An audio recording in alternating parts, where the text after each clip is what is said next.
Ndagusuje wowe ukurikirana Itegeko TV. Uyu mwanya reka tubabwira amakuru ari kuvugwa ku bigendanye n'ikoreshwa rya Instagram rero ikaba yashyizeho uburyo bushya buzajya bugenderwaho cyangwa se itegeko rishya rizajya ryubahirizwa kugira ngo ube wabasha kujya kuri live kumwe ujyaho ukajya ku rubuga ubundi abantu bakagukurikira ako kanya. Ubu rero urubuga rwa Instagram rukaba rwashyizeho itegeko rishya rijyanye no gukoresha ubu buryo bwa live.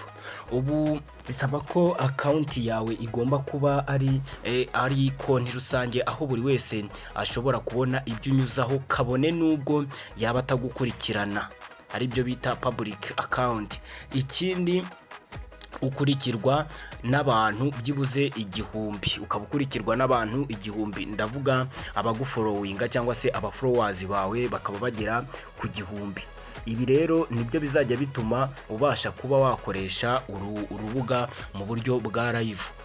Mbere y'uko iri tegeko riza buri wese yashoboraga gukora live, yaba afite abamukurikira bake cyangwa benshi, ndetse hatitawe ku kuba konti ye ari rusange cyangwa yarayigize private account. Abakoresha Instagram batujuje ibisabwa bazajya bashaka gukoresha ubu buryo bazajya bahabwa ubutumwa ubwira ko atujuje ibisabwa ngo abe yabasha gukoresha, abe yabasha gukora live. Iri tegeko rishya rya Instagram rihura n'iry'urubuga rwa TikTok, kuko naho bisaba ko uba ufite abantu byibuze igihumbi.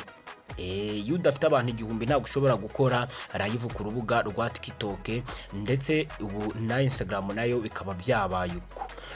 Ku rundi ruhande kandi murabizi ko iyo YouTube yo isaba byibuze kuba ufite abantu bagukurikira 50. ubwo wana subscribers kuri YouTube ugomba kuba ufite byibuze 50.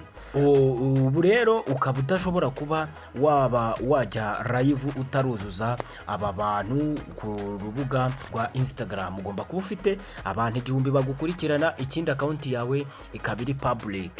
Ni ibintu rero bije kugira ngo bigabanye nanone kwa kuntu wasangaga buri wese ari live n'utari waba ufite babiri bagukurikira, waba ufite batanu, waba ufite bangahe ukabasha kwigira live.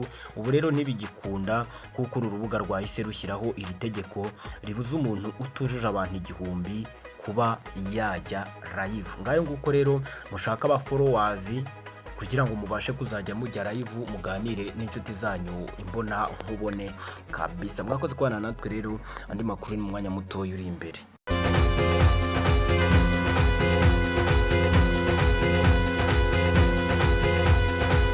Itegeko.